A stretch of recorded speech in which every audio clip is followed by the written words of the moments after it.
Stranger Friends, dunia lagi gonjang-ganjing. Tatanan global yang selama ini ditopang oleh Perserikatan Bangsa-Bangsa alias PBB lagi digeser-geser sana-sini. Bahkan dicabutin pondasinya. Tatanan global itu kita bayangkan seperti kerangka hubungan antar negara ya. Yang dia bikin stabil, bikin jelas, siapa bisa apa. Nah itu yang digeser-geser sana-sini. Bahkan pondasinya ditarik tuh kayak orang narik karpet dari bawah kaki kita. Salah satu biang keroknya Donald Trump. Risiko terbesarnya darurat PBB. Apa pendapat saya? Yuk luruskan. Kita bahas seberapa kita harus sudah bersikap dan gak bisa wait and see lagi. Tonton sampai selesai ya. Gak bisa nih sepotong-potong memahami ginian. Singkat kata, kalau menurut saya kita harus sudah mulai bersikap sekarang. Jadi jangan diandaikan PBB masih akan berfungsi normal, segala sesuatu ini cuma sesaat. Karena dampaknya dari apa yang terjadi hari ini itu bisa jadi sudah sangat besar. Kenapa saya bilang gitu? Ada beberapa catatan ya. Pertama, ancaman keluar dari PBB yang sempat di-tweet sama atau di X ya oleh Elon Musk, si bos Tesla yang dekat sama Trump itu loh. Dia udah bilang kalau Amerika keluar dari PBB, dia bakal setuju-setuju aja. Alah, siapa sih Elon Musk? Gimana bisa orang kayak gitu jadi penentu keluar tidaknya Amerika dari lembaga sepenting PBB? Toh dia kan cuman pembantu presiden. Entar dulu, soalnya ada tanda yang kedua. Sejumlah anggota parlemen di Amerika Serikat, baik dari sisi Senat maupun House of Representatives, memobilisasi dukungan supaya Amerika keluar saja dari PBB karena menurut mereka toh kepentingan Amerika Serikat di bidang kemanusiaan atau hak asasi manusia nggak terpenuhi. Jadi catat nih, katanya menjadi anggota PBB sekarang lagi nggak sejalan dengan agenda America First Presiden Trump. Tokohnya adalah Senator Mike Lee dari Utah dan Senator Marsha Blackburn dari Tennessee, dan kemudian disusul oleh anggota House of Representatives Chip Roy. Intinya gini, Senator Marsha Blackburn juga bilang bahwa badan PBB seperti UNRWA melenceng dari tugasnya. Bukannya bantuin pengungsi Palestina, tapi malah menanamkan kebencian, melindungi Hamas. Menurut dia, ngapain juga Cina kok sekarang dimasukkan ke Dewan HAM PBB? Musuhnya Amerika gitu loh, dan jelas-jelas menurut Amerika Serikat nggak ada penegakan HAM-nya sama sekali. Yang ketiga, Amerika tuh intinya nggak rela duit pajak mereka setor ke PBB ternyata malah melemahkan kepentingan Amerika Serikat dan membuat musuh-musuh serta kompetitor mereka semakin kuat. Itu sebabnya RUU yang diajukan atau rancangan undang-undang yang diusulkan namanya Defund Act. Singkatan dari keluar penuh dari kegagalan dan keruwetan PBB. Yang keempat, Amerika kan udah lama ya meninggalkan meja diplomasi multilateral dan milih mengambil tindakan-tindakan sepihak atau unilateral kalau memang punya keinginan ya yang urgent. Nah Trump tuh makin jelas banget tuh. Negara itu dianggap cuma satu orang aja. Bahkan dia permalukan, dihina, dibully di medsos, bahkan di media massa. Tapi ya kalau lagi seneng, dipuji-puji. Bahkan disebut keren karena mau bikin deal. Kacau deh, pokoknya si Trump ini gak mau repot bikin negosiasi panjang melalui proses diplomasi internasional. Dia lebih suka bikin deal, bikin transaksi langsung antar kepala negara. Gak peduli nih urusan negara berdaulat, pokoknya siapa mau kerja sama, ayo yang nolak siap-siap aja dikepret. Negara yang gak nurut bakal kena getahnya dan itu udah dia tunjukin tuh. Ukraina, Yordania, Palestina, Greenland, Panama, semua kena dikepret sama si Donald Trump itu. Pokoknya Amerika Serikat sekarang lagi main tekan seenaknya. Entah lewat sanksi ekonomi, ancaman militer. Kalau kasus Yordania, ancaman nanti dana bantuan untuk Yordania bakal di stop. Atau strategi lain yang bikin negara-negara itu jadi megap-megap. Apa dong yang harus kita antisipasi? 3 hal. 1, PBB itu salah satu markasnya ada di kota New York. Berarti di Amerika Serikat dong. Dulu New York itu dipilih jadi markas besar Perserikatan Bangsa-Bangsa karena ada kompetisinya. Dan kota New York menang kompetisi tersebut di tahun 1946. Kota New York kemudian nyumbang lahan, nyumbang duit 23 juta US dollar buat pembangunan markasnya PBB di New York itu. Kepemilikannya kalau sekarang sih statusnya milik PBB ya, tanahnya pun milik PBB. Dan ada status istimewa lah buat kepemilikan lahan di Amerika Serikat itu. Dan ada komunitas PBB yang tugasnya membayari biaya-biaya perawatan, asuransi, telekomunikasi di markas PBB tersebut.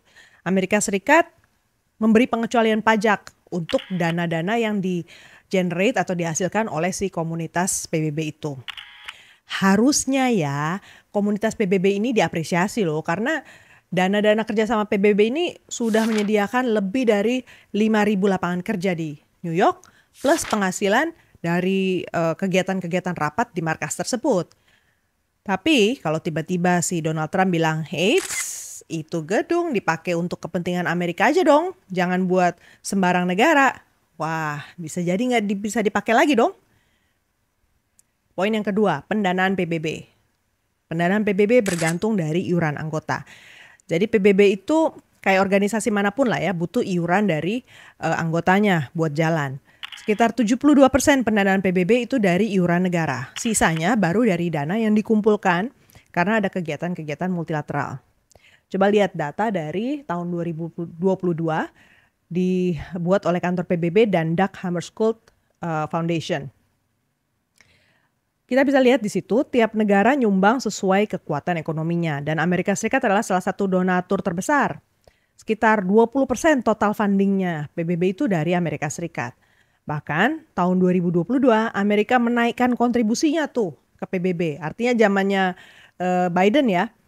Kalau Donald Trump sekarang berniat untuk membalikkan apapun yang dilakukan oleh Partai Demokrat, berarti nggak mustahil dong pendanaan ini bisa tiba-tiba kering.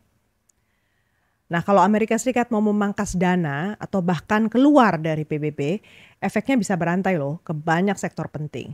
Misalnya untuk urusan Majelis Umum PBB. Di situ kan banyak program global yang didanai. Kalau dananya seret, maka program pembangunan, program kemanusiaan itu bisa terbengkalai.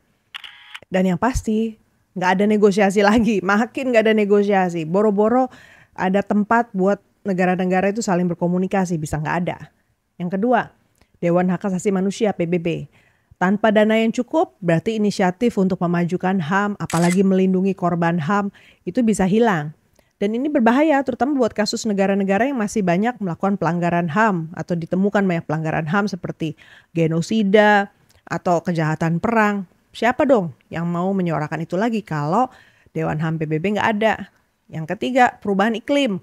Amerika Serikat selama ini ikut membiayai program-program lingkungan hidup seperti Perjanjian Paris.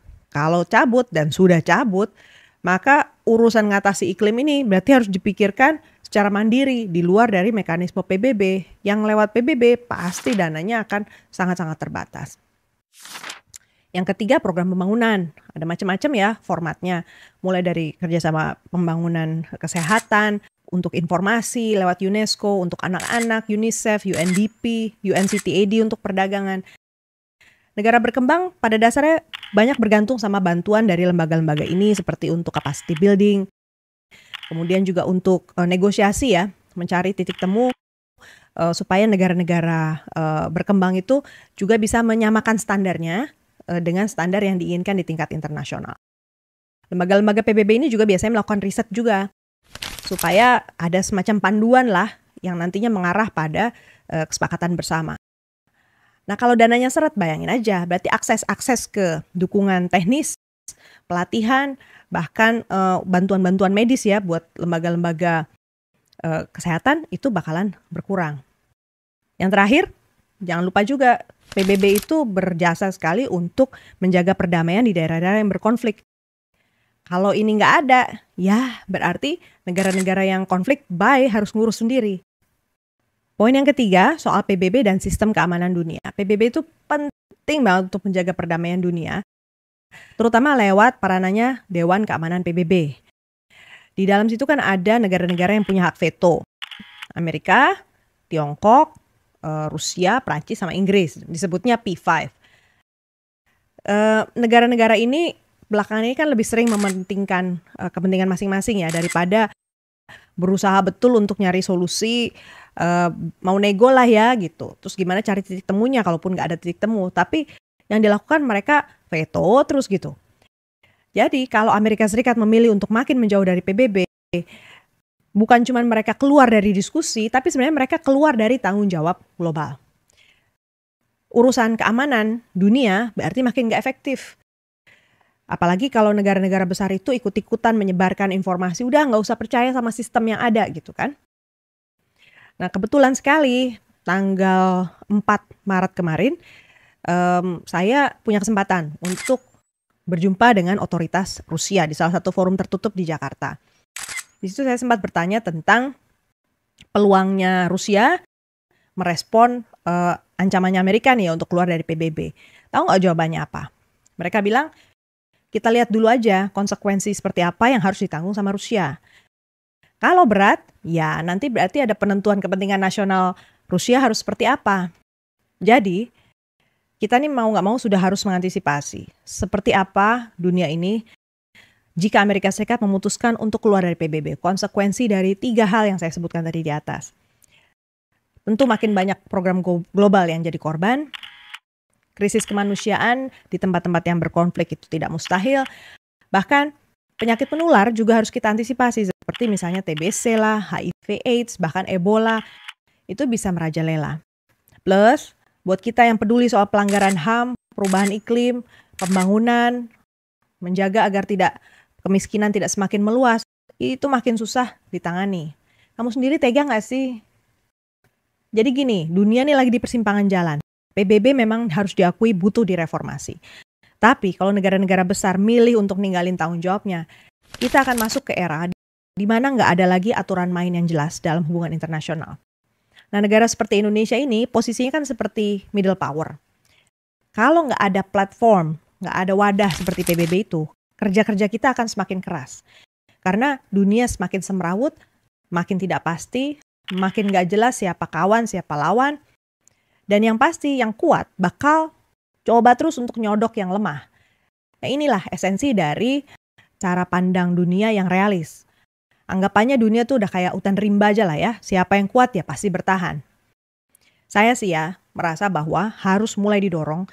Jangan sampai PBB juga diam aja dan kita juga diam saja. Kita harus dorong, jangan cuma tunggu sampai Amerika benar-benar keluar. Sekjen PBB, negara middle power seperti Indonesia harus segera bikin pertemuan, ambil sikap bersama. Itu POV saya. Apa POV kamu? Tulis ya di kolom komen. Thank you so much. Sampai di episode berikutnya. Thank you.